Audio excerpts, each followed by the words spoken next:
acetylcholine is the major neurotransmitter for sympathetic division of autonomic nervous system. And in the sympathetic nervous system and parasympathetic nervous system, they act on an opposite way, but they act to maintain the equilibrium state of the body. And in case of parasympathetic as well as sympathetic nervous system, so parasympathetic and sympathetic division of nervous system, so acetylcholine is the major neurotransmitter for the preganglionic fiber, and which act on the ganglia, the receptors present on the ganglia, whereas in case of parasympathetic nervous system, acetylcholine is again the neurotransmitter for postganglia as well, postganglionic fibers as well.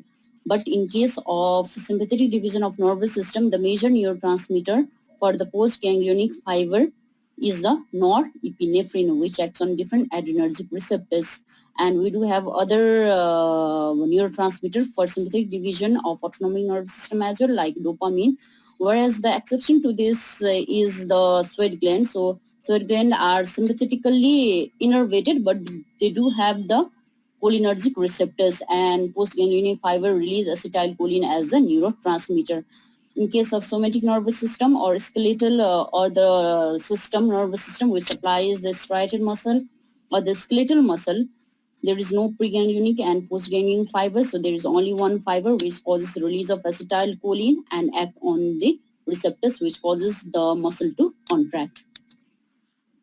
And we started with the cholinergic drugs, and here the prototype drug in cholinergic system is the acetylcholine. I hope you understand what is prototype drug. So prototype drug is any drug that comes in specific group of drugs, like in case of cholinergic drug, it is acetylcholine. And by looking at the chemical structure of this acetylcholine, other drugs are being synthesized. So acetylcholine is a prototype drug. So prototype is any drug that appears, that is discovered first in any specific kind of or a specific group of the drug. So in cholinergic system, it is the acetylcholine, which is the prototype drug, and it is also the major neurotransmitter. So acetylcholine, the precursor is the choline, and in conjunction with the sodium ion, it enters into the cholinergic neurons and causes the formation or synthesis of the acetylcholine neurotransmitter. Then it enters inside the synaptic vesicles, and under the influence of influx of the calcium ion, the synaptic vesicles which stores the acetylcholine is broken down, and this acetylcholine is released. And the released acetylcholine can go to different process, like the important one is it acts on different receptors and causes the intracellular response to occur, or it may act on the presynaptic receptor to cause other function. And the other process that acetylcholine may undergo is the degradation of the acetylcholine into two compounds, that is the acetate and the choline. And the choline is then again uptaken by the cholinergic neurons to again synthesize the acetylcholine. And the enzyme that is responsible for the degradation of the acetylcholine is acetylcholine esterase. Please remember, acetylcholine is responsible for the rapid degradation, rapid metabolism of the acetylcholine into two compounds, that is the choline and the acetic acid or the acetate. So we went through different receptors where the acetylcholine drug act or its congeners act. So muscarinic receptors and the nicotinic receptors. So muscarinic receptors are of 5 subtypes, and the important ones are M1, M2, and M3. Whereas nicotinic receptors are of 2 subtypes, NN and NM receptors. So you need to know the different location of this. This is very important. You need to know the location of different receptor subtypes with the action, its function, and the transducer mechanism. So, and we went through the different muscarinic effects when acetylcholine is given or its congeners are given. So, as for example, in the cardiovascular system, so cardiovascular system consists of 2 parts. One is the heart and the other one is the blood vessels. So, in the heart, when acetylcholine and its congeners are given, they decreases the heart rate, they cause the bradycardia, they decreases the contraction of the heart, they decreases the conduction velocity from S node to AV node. As a result, the patient who are given this acetylcholine, in those patients, bradycardia may be seen or even cardiac arrest may occur in those patients. And hence, it is not given. They are contraindicated in the patients who are bradycardic or who are suffering from the cardiac arrest. And similarly, in the blood vessels, these M3 receptors are present on the blood vessels, but they don't have the cholinergic supply. They don't have the cholinergic innervation. So blood vessels don't have cholinergic innervation. They don't have cholinergic not supply, but they do contain the M3 receptor subtypes. They do contain the cholinergic receptor. So when acetylcholine compounds are given exogenously, are as given as drugs. So what does they do? They causes the stimulation of the M3 receptors that are present on the surface of the blood vessels, and as a result, nitric oxide is released, and which is responsible for the vasodilatation. So blood vessels, they are not cholinergic innervated. They don't have the cholinergic innervation, cholinergic not supply, but they do have the M3 receptor subtypes on the endothelial cells. So when these M3 receptors are stimulated, when exogenous acetylcholine compounds or its congeners are given, so vasodilatation occurs. And this vasodilatation occurs as a release of the endothelium dependent relaxing factor, which is nothing but the nitric oxide.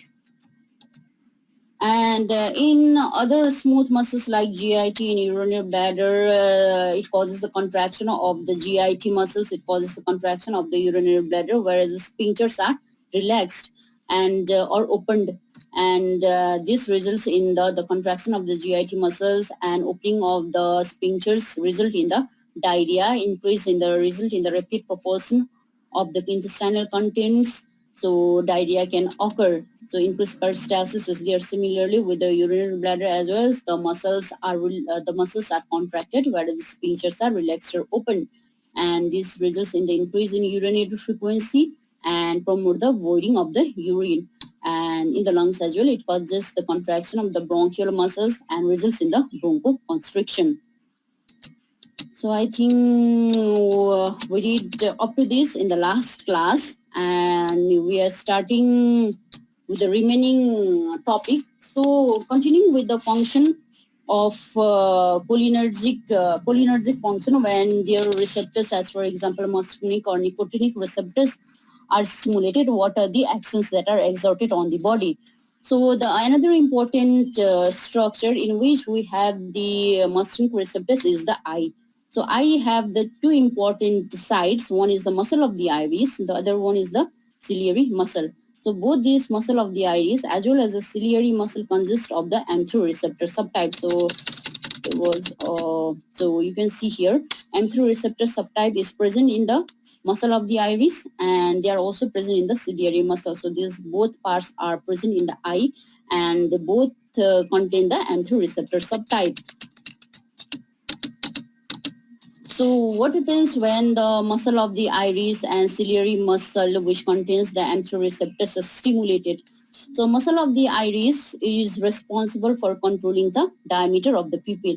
So in both the muscle, that is the iris muscles and ciliary muscle, when M3 receptor are stimulated, they causes the contraction of the iris muscle as well as the ciliary muscle. So ciliary muscle are contracted and muscle of iris are contracted when the M3 receptors are stimulated, when acetylcholine or its congeners are given. So why is important? Because so muscle of the iris controls the diameter of the pupil, and in the muscle of the iris we do have, so this is a normal figure showing the muscle of the iris and the normal diameter of the pupil. So muscle of the iris consists of two muscles. One is the sphincter pupillae, and this is also known as the circular muscle, and the other one is the dilator pupillae. You can see this thing here. So the other muscle is the dilator pupillae, which is also known as the radial muscle. So muscle of the iris consists of two muscles. One is the sphincter pupillae or the circular muscle. The other one is the dilator pupillae, which is also known as the radial muscle.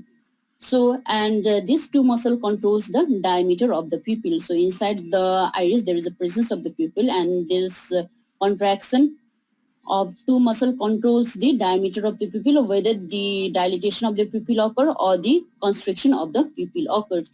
So you can see here when this M3 receptors in the muscle of the iris is contracted, that is the sphincter pupillae or the circular muscle, so it causes the constriction of the pupil. So please follow me. So when there is a contraction of the sphincter pupillae, or which is also known as the circular muscle, there is a constriction of the pupil, which is known as the meiosis. Whereas when there is the contraction, so it's not shown here. So when there is the contraction of the sphincter pupillae or the dilator muscles, so there is the dilatation of the pupil, which is known as the mydriasis. We'll come on this part when we come to anticholinergic and or adrenergic system. So for now, please focus here. When there is a contraction of this sphincter pupillae or the circular muscle, there is the constriction of the pupil, which is known as the meiosis. So muscle of the iris is responsible for controlling the diameter of the pupil. And when the contraction of the sphincter pupillae or the circular muscle of the iris occurs due to the stimulation of the M3 receptors that are present in these muscles, it leads to the constriction of the pupil or the meiosis occurs. And there is another important muscle in the eye, that is the ciliary muscle, which consists of the M3 receptor subtype. And why this ciliary muscle is important, what is the function of ciliary muscle is, so ciliary muscle is one of the smooth muscle that's present in the eye, and that consists of the M3 receptor subtypes, and it is mainly responsible for controlling the accommodation for viewing objects at varying distance. As for example, when you're seeing the far situated object, the eye is focused to that far situated object. And at the same time, after seeing the far situated object, you try to see, or you try to view the near situated object. Now the eye is focused to near situated object. So the ciliary muscle helps in accommodation for viewing objects at varying distance, and it enables that by changing the shape of the lens for focusing. And when this ciliary muscle contraction occurs, so when this acetylcholine or its congeners are given, it causes the stimulation of M3 receptors in the ciliary muscle, and it causes the continuous contraction of the ciliary muscle. So now what happens? So when it causes the continuous contraction of the ciliary muscle, so it causes the spasm of accommodation. That means the vision is fixed to near object only. The patient or the person who is taking acetylcholine or its congeners cannot see the far situated object. So when ciliary muscle contraction occurs as a result of the M3 receptor stimulation by giving acetylcholine or acetylcholine congeners, there occurs the spasm of accommodation, and the vision is fixed at particular distance, making it impossible to focus for far situated object. The patient can only see the near situated object, and now the patient is unable to see the far situated object. So while viewing the distant object, so what happens is the ciliary muscle is relaxed and the lens is pulled thin. Whereas when the patient is seeing the near object, so the ciliary muscle contract and the lens is rounded, so lens is bulged, and now the patient can see the near object.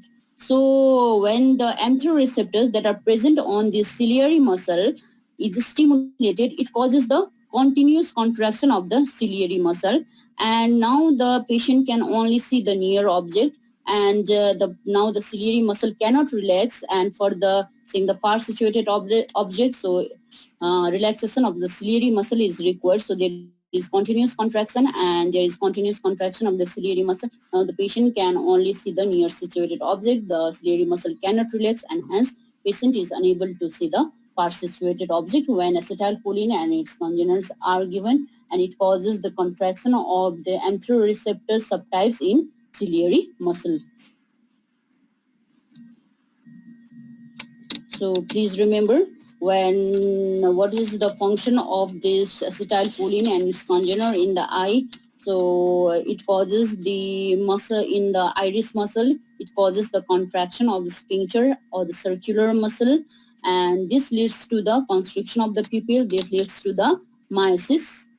And when there is a contraction, when the M3 receptor subtypes in the ciliary muscles are stimulated, so it causes the contraction, continuous contraction of the ciliary muscle. So continuous contraction of the ciliary muscle will allow the patient to see only the near situated object. The ciliary muscle cannot relax, and hence the patient is unable to see the far situated object. And this is known as the spasm of accommodation. So acetylcholine and its congeners causes the spasm of accommodation, or the patient is not able to accommodate. So they do have these M2 receptor subtypes are also present in different exocrine glands. As for example, they are present in the sweat gland, they are present in the salivary gland, they are present in the lacrimal gland, and they are also present in the gastroparietal cells. And when these M2 receptors in these parts are stimulated, so what happens? There is increased amount of sweating, increased in lacrimation, increase in salivation from the salivary gland, and increase in gastric acid secretion from the parietal cells of the stomach. So we are now going through the classification of these cholinergic drugs. So these cholinergic drugs are divided into two parts. So one is the directly acting drugs, the other one is the indirectly acting drugs. So why these are called as directly acting drugs? Because these are the group of drugs that goes and stimulate different cholinergic receptors like muscarinic receptors or nicotinic receptors, or both the receptors can be stimulated. So they are the receptor agonist. And there is two subclassification. One is the cholinomimetic esters, which consists of the acetylcholine, which is the prototype drug in cholinergic drug or cholinergic agents, and the other drug are the bithanicol and the carbachol. And in the receptor agonist, there is another subgroup, that is the cholinomimetic alkaloids, which consist of the drug known as the pilocarpine. And there is another subclass, there is another classification of this cholinergic drugs arisen, which is known as the indirectly acting drugs. And why they are known as indirectly acting drugs? Because so they are also known as cholinesterase inhibitors. So why they are known as indirectly acting drugs? Because I hope you remember the enzyme that is responsible for degradation or metabolism of acetylcholine. So this is the acetylcholinesterase enzyme, which is responsible for degradation metabolism of acetylcholine into two compounds, that is the acetate and the choline, or acetic acid or the choline. So this group of drugs, these indirectly acting drugs, what does they do? So they inhibit this enzyme. So acetylcholinesterase enzyme. So they inhibit this acetylcholinesterase enzyme responsible for degradation of acetylcholine into acetate and choline. So when there is inhibition of this very enzyme, so what happens? There will be no degradation or metabolism of the acetylcholine. I hope you are following me. So these are the group of drugs which inhibit this acetylcholinesterase enzyme. So indirectly acting drugs, these indirectly acting drugs or cholinesterase inhibitors are the drugs which inhibit the enzyme that is responsible for degradation of acetylcholine into acetate and choline. So they inhibit this acetylcholinesterase enzyme. So when this acetylcholine enzyme is inhibited, so there is no metabolism of acetylcholine into acetate and acid. That means there will be now increased level of the acetylcholine. Now, increased level of this acetylcholine will act on different muscarinic or nicotinic receptors, or both the receptors, to mimic the function of the acetylcholine or its congeners. So these indirectly acting drugs are the group of drugs which inhibit the enzyme acetylcholinesterase and hence are known as cholinesterase inhibitors. So there is no degradation of the acetylcholine when these acetylcholinesterase enzyme are inhibited. So there will be increased level of the acetylcholine. Now, increased level of acetylcholine will act on different nicotinic or muscarinic receptors or both the receptors to mimic the function of the acetylcholine or its congeners. So there are two subclassification. One is the reversible, the other one is the irreversible. And so reversible means they will inhibit this acetylcholine enzyme reversibly and they will have the short duration of action. Whereas this irreversible drugs or agents, they inhibit this acetylcholinesterase enzyme irreversibly with very strong bond, and hence the duration of action of this drug, irreversible drug, will be longer. And carbamates are the reversible compounds which consist of different drugs like physostigmine, neostigmine, pyridostigmine, idofonium, tecrine, rivastigmine, donazepam, galantamine. And reversible drugs consist of two subtypes. One is the phosphates, the other one is the carbamates. So the phosphate compound consists of the ecothiophate, malathion, parathion, serine, tibune, somen, and carbamates consist of the carbaryl and propoxy. So these irreversible compounds are basically the nerve agents that are used in different world war as well and causes the destruction of the nerve, and they are also the organophosphorus compound. So we'll come on that in very detail in our upcoming classes. So for now, please remember, so cholinergic drugs or agents are divided into two types. One is directly acting drugs, so which directly goes and bind to cholinergic receptors, either muscarinic or nicotinic or both the receptors, and shows its action. What is indirectly acting drugs are the group of drugs which inhibit this acetylcholine storage enzyme responsible for degradation of acetylcholine. So when this enzyme are inhibited, there is no degradation of the acetylcholine. Now increased level of acetylcholine will act on different muscarinic or nicotinic or both the receptors and also its action. And they are divided into reversible and irreversible types. So we'll come on these an individual drug on upcoming classes. So we are moving towards the individual drug, and this acetylcholine is a prototype drug, and it is the first drug discovered in cholinergic agent or the cholinergic drugs. So we are going towards the individual drugs in the cholinergic drugs. So coming to the acetylcholine, it is a prototype drug in the cholinergic system, cholinergic drug or cholinergic agent. So acetylcholine is acetylcholine is a major neurotransmitter. It is a parasympathetic division of autonomic nervous system. So it is released from the body as a neurotransmitter by the cholinergic nerve. And acetylcholine are available as drug as well, synthetic compound as well. But use of this acetylcholine as a synthetic compound is not done that much because they do have different actions. Will come on that.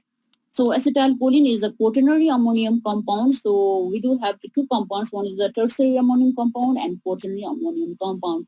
So any drugs which are tertiary ammonium compound, here acetylcholine is the quaternary ammonium compound. So any drugs which are tertiary ammonium compound, they can cross different membranes of the body, and whereas the quaternary ammonium compounds, they cannot cross the different membranes of the body.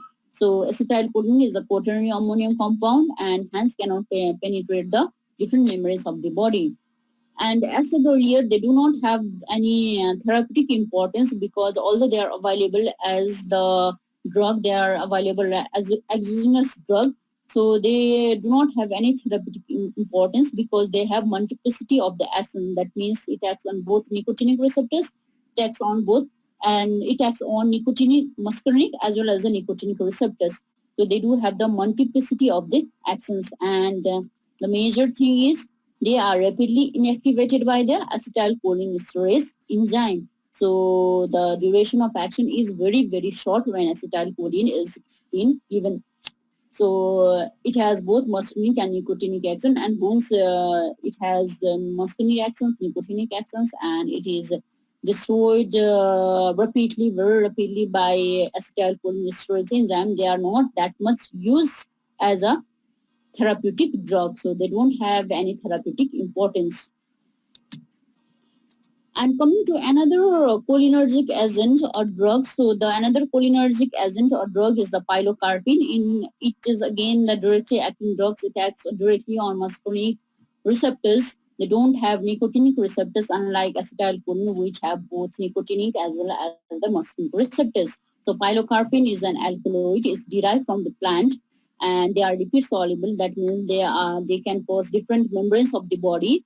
And unlike acetylcholine, which was rapidly degraded, destroyed by or metabolized by the acetylcholine storage enzyme, this pilocarpine is stable to hydrolysis by acetylcholine storage enzyme. So this is alkaloid derived from the plant. They are lipid soluble and can cause different membranes of the body. And it is tertiary ammonium compound as well. So unlike acetylcholine, which was quaternary ammonium compound, so it can cause different members of the body, and it's stable to hydrolysis by acetylcholinesterase enzyme. And unlike acetylcholinesterase enzyme, which show both nicotinic as well as muscarinic actions, it shows only the muscarinic actions. So why this pilocarpine is important? Because its main therapeutic effect or action is in the treatment of glaucoma. We'll come on that. So glaucoma is increased in intraocular pressure. We are coming on that. So when this pilocarpine is applied locally to cornea, so when eye drops of this pilocarpine is given, so what does it causes? It causes repeat meiosis. So meiosis is the constriction of the pupil, and meiosis occurs as a result of the contraction of the sphincter pupillae or the circular muscle of the eye. So this acetylcholine or its congeners like pilocarpine, what does they do? It causes the contraction of the sphincter pupillae or the circular muscle of the iris and causes the pupil to constrict or the meiosis. So it produces the repeat meiosis by contraction of the sphincter pupillae or the circular muscle. And when given to cornea, when applied to cornea as an eye drop, it also causes the contraction of the ciliary muscle. And when there is contraction of the ciliary muscle, the patient is able to see only there is spasm of accumulation, and patient is able to see only the near situated object and cannot see the far situated object. So produces the spasm of accommodation. So as I said earlier, the main therapeutic action or therapeutic value of this pilocarpine is in the treatment of the glaucoma. And there is another disease which is known as Sjogren's syndrome. We'll come on that. So first of all, we'll go towards glaucoma. So what is glaucoma? So ग्लाउकोमालाई हामीले नेपालीमा चाहिँ जलबिन्दु भनेर भन्छ हैन. सो जलबिन्दु भनेको चाहिँ नि नाम आफैले भनिरहेछ, there is accumulation of the fluid, right? So जलबिन्दु, so there is accumulation of fluid in the eye. And okay, so glaucoma is a condition in which there is increase in intraocular pressure. So this increased in intraocular pressure occurs as a result of two things. So glaucoma को हाम्रो चाहिँ नि एउटा छुट्टै topic नै छ. We'll discuss glaucoma on the last of the autonomic nervous system, but yo pilocarpine सँग आइराखेको छ. So we'll be having very brief discussion about the glaucoma. So glaucoma is the increase in intraocular pressure. So increase in intraocular pressure occurs as a result of two conditions. Either there is increase in aqueous humor production. So there should be two conditions. So there is an increase in aqueous humor production. So aqueous humor production नै बढी भएर के भयो त increase in intraocular pressure भयो. अर्को चाहिँ नि यो aqueous humor production जति भइराखेको छ त्यति चाहिँ ड्रेनेज भएन. So there is decreased amount of the drainage of the aqueous humor. So increased amount of aqueous humor production can lead to glaucoma, or decrease in the drainage of the aqueous humor can lead to the increase in intraocular pressure. Why this increase in intraocular pressure is important? Because when the pressure in the eye is very much increased, it causes pressure in the optic nerve. So increase in intraocular pressure can lead to pressure in the optic nerve, and pressure, continuous pressure and high pressure on the optic nerve can result in the blindness. So glaucoma is very important. So as said earlier, so it is one of the drugs that is used in the treatment of the glaucoma. So glaucoma के हुन्छ भन्दाखेरि चाहिँ नि, so normally aqueous humor production or formation occurs from the ciliary process, from the ciliary body. So ciliary body मा चाहिँ aqueous humor production हुन्छ.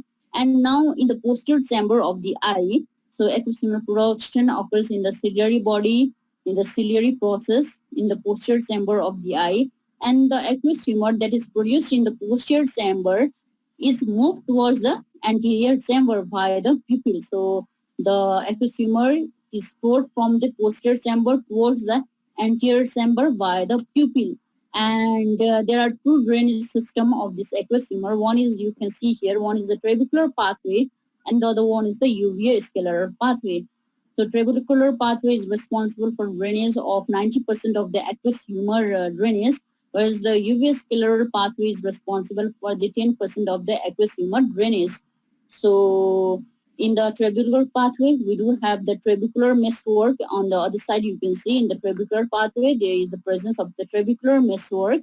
And in the trabecular meshwork, there is the canal of the slime. So the aqueous humor production that is produced in the posterior chamber of the eye enters into the anterior chamber of the eye. So where it is drained by two pathway. One is the trabecular pathway, the one is the uvascular pathway.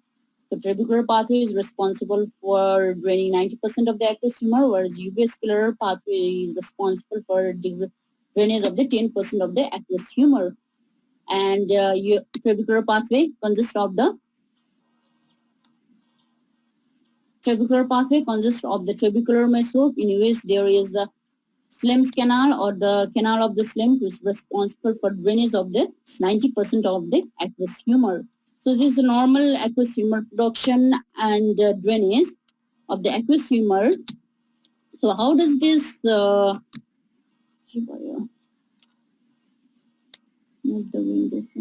so how does this pilocarpine is responsible for decreasing in the treatment of glaucoma?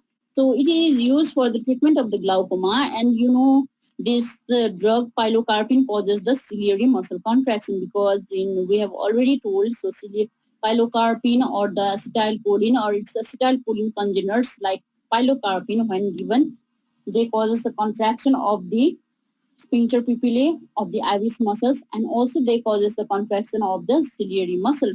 So one of the function of this pilocarpine is contraction of the ciliary muscle, and it causes the contraction of the ciliary muscle when pilocarpine is applied locally. When eye drop of pilocarpine is given, so it increases the ciliary muscle contraction in the eye that is attached to the trabecular meshwork and the scleral spur.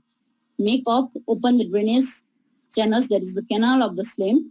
So aqueous humor leave eye and leaves the pressure. So you can see here the aqueous humor is produced here in the ciliary process in the ciliary body and is carried towards the anterior chamber, which is drained by the trabecular outflow, and the other one is the uvascular outflow as well. So 90% of the drainage occurs by the trabecular outflow. So when this pilocarpine is given, what does they do? They causes the contraction of the ciliary body. They causes the contraction of the ciliary muscle as well.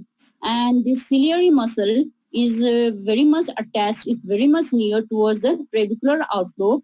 And there is another part as well, which is the scleral spur. So you can see here, so there is the presence of the trabecular meshwork here, and on the same part, scleral spur is present.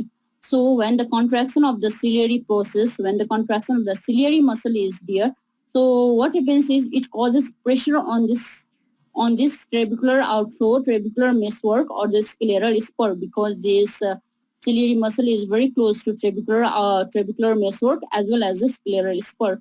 So when this pilocarpine is given locally, is applied locally to the eye as eye drop, so it causes contraction of the ciliary muscle, and which causes the pressure on the trabecular meshwork, which causes pressure on the scleral spur, and now this trabecular meshwork is opened up, and from there the better drainage of the aqueous humor occurs.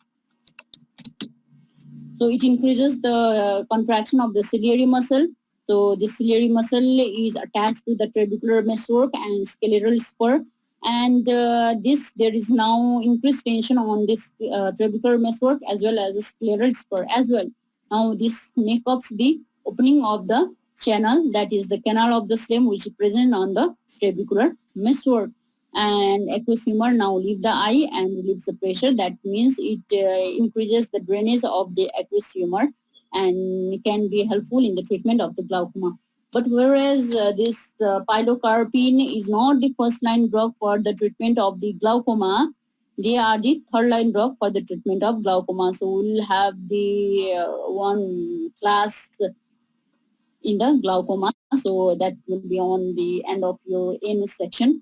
So for now, so pilocarpine is used for the treatment of the glaucoma. It increases the trabecular flow by increasing the contraction of the ciliary muscle, and it is a third line drug for the treatment of the glaucoma. So it causes the drainage of the aqueous humor and intraocular pressure decreases immediately, and it is a third line drug in the treatment of the open angle glaucoma. So we do have the two types of glaucoma, open angle glaucoma and the closed angle glaucoma. We'll come on that while discussing the glaucoma, while having class on the glaucoma. And another important therapeutic value of this pilocarpine is in the treatment of the Sjogren syndrome. So what is Sjogren syndrome? It is a disorder in which the patient suffers from, especially from the dry mouth and dry eye. And you know this pilocarpine or the acetylcholine or its congener increase the salivary secretions, and it also increases the lacrimation because they stimulate the amphoreceptors that are present on the lacrimal gland in the eye, and they stimulate the amphoreceptors that are present on the salivary gland of the mouth. So salivation increases, lacrimation increases. So in the Sjogren syndrome, the patient suffers from the dry eye and dry mouth, because in both the mouth as well as the eye, there is decrease in the salivation and decrease in the lacrimation. And the patient who suffers from the dry mouth, they are especially prone to caries. So the treatment of that condition should be done, and it is used by and the treatment is done by using the drug that is the pilocarpine, because it increases the lacrimal secretion and also increases the salivary secretions.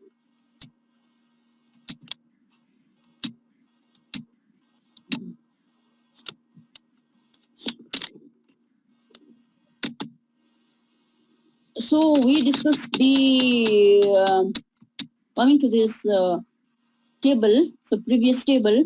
So we discussed the prototype drug that is the acetylcholine, which is the prototype drug in the cholinergic drug, and they don't have any therapeutic value because of its multiplicity of action, because it acts on both nicotinic as well as the muscarinic receptors, and they are very rapidly degraded by the acetylcholinesterase enzyme.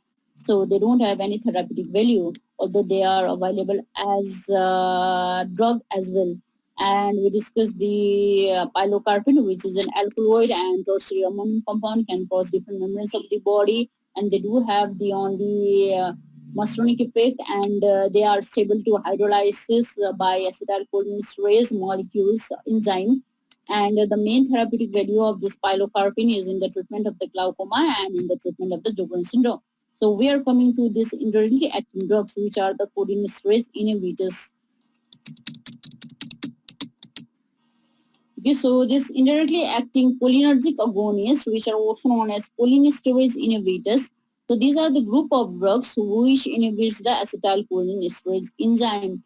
So please remember, these are the group of drugs which inhibit the acetylcholinesterase enzyme that is responsible for degradation of the acetylcholine. So when these enzymes are inhibited, there is no degradation of the acetylcholine, and now there will be no degradation of the acetylcholine, means there will be increased amount of the acetylcholine, now which will act on now different muscarinic or nicotinic or both the cholinergic receptors. So these are the group of drugs which inhibit the acetylcholinesterase enzyme, protect acetylcholine from hydrolysis, protect acetylcholine from metabolism, protect acetylcholine from degradation, and produce, so there will be increased amount of the acetylcholine, which will produce and potentiate the cholinergic effects by acting on muscarinic or nicotinic or both the receptors. So what are the different what are the different drugs that fall under this group? So we do have the idrophonium, pyzostigmine, neostigmine, pyridostigmine, tecrine, rivastigmine, donepezil, and galantamine.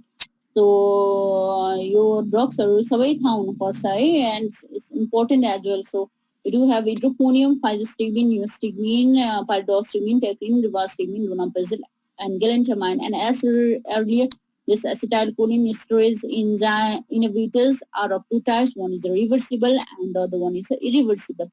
So reversible drugs inhibit this acetylcholinesterase enzyme reversibly and will have the short duration of action, whereas reversible ones are more toxic and they inhibit this acetylcholinesterase enzyme irreversibly and they will have the long duration of action. So we are on the reversible acetylcholinesterase inhibitors. So coming to each of these individual drugs, so idrophonium is the first drug and is the short acting acetylcholine storage enzyme, or in fact you can tell it shortest acting acetylcholine storage enzyme. So since it is shortest acting, so and it is reversible, so duration of action will be short, and it is of 10 to 20 minutes. And the main use of this ibuprofen is in the treatment, is in the diagnosis of the myasthenia gravis. So we'll come and detail what is myasthenia gravis when we come to neostigmine. And myasthenia for now. So myasthenia gravis is an autoimmune condition, and in which there is a destruction of the NM receptors. So NM receptors is present on the skeletal muscle. So there's a destruction of the NM receptors. So there will be no stimulation of the NM receptors, and there will be no contraction of the skeletal muscle. So for now, please remember myasthenia gravis is an autoimmune condition. It's an autoimmune disease where the NM receptors are destroyed, so number of NM receptors is very low, and hence the acetylcholine molecule that has been released cannot act on NM receptors, and there will be no contraction of the skeletal muscles. So the patients usually suffers from easy fatigability. So any patient or fatigue myasthenia gravis. And they are also used to differentiate between myasthenia crisis and cholinergic crisis. We'll come on this.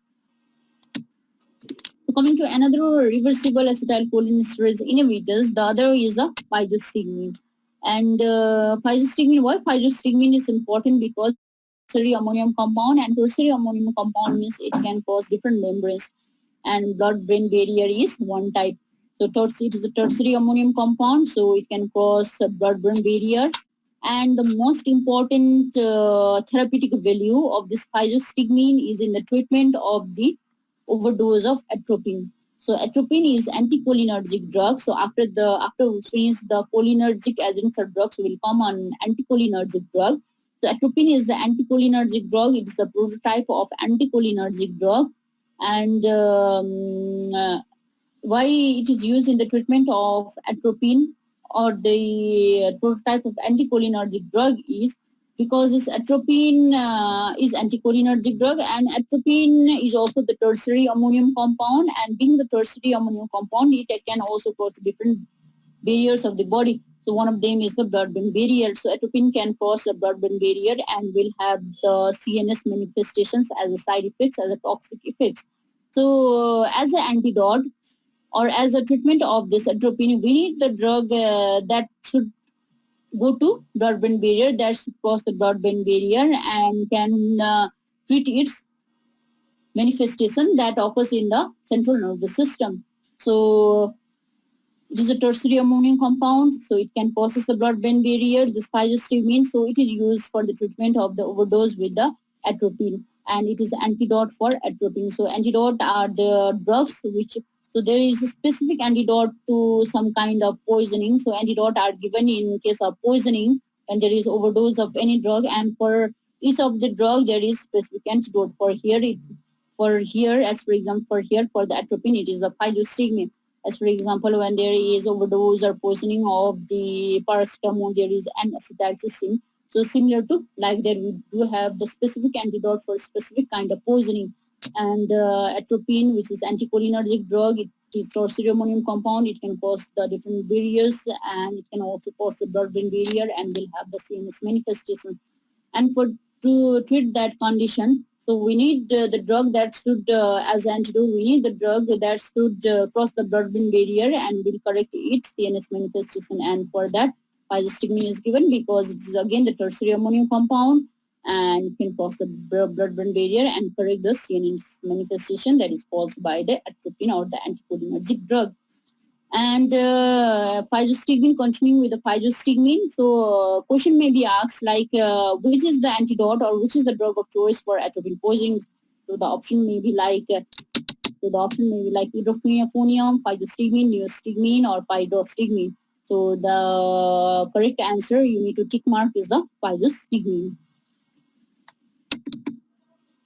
So continuing with the physostigmine, they increases the intestinal and bladder tone. They causes the contraction of the intestinal muscle. They causes the contraction of the urinary bladder muscle, and hence can be given in atony of this either organ. So atony means there is no movement, and atony of this no movement of this intestine or urinary bladder.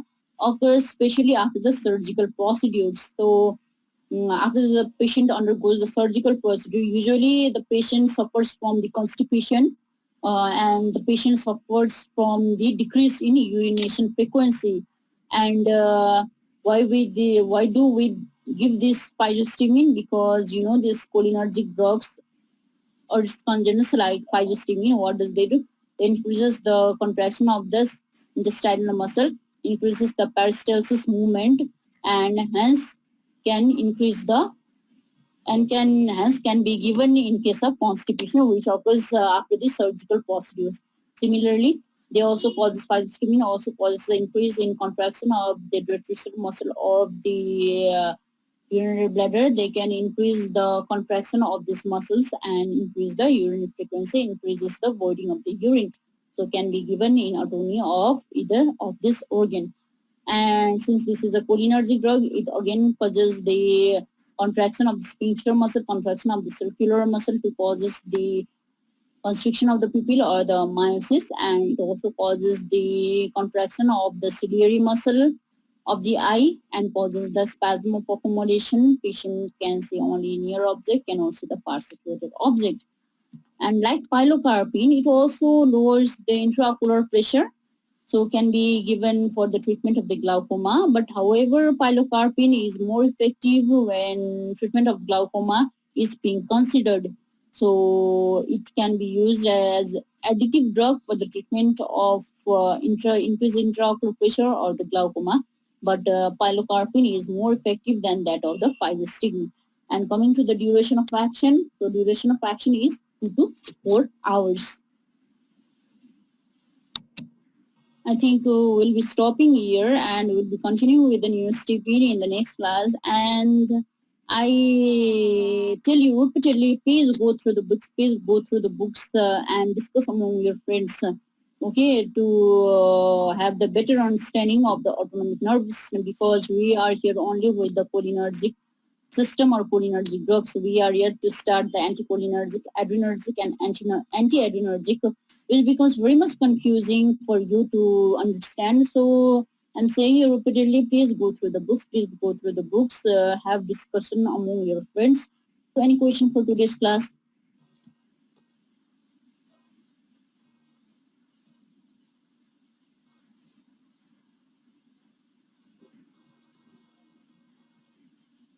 Any question? No, ma'am. So please go through the books, okay? And CR, please maintain the attendance as well. Yes, ma'am. Okay, thank you. Thank you, ma'am.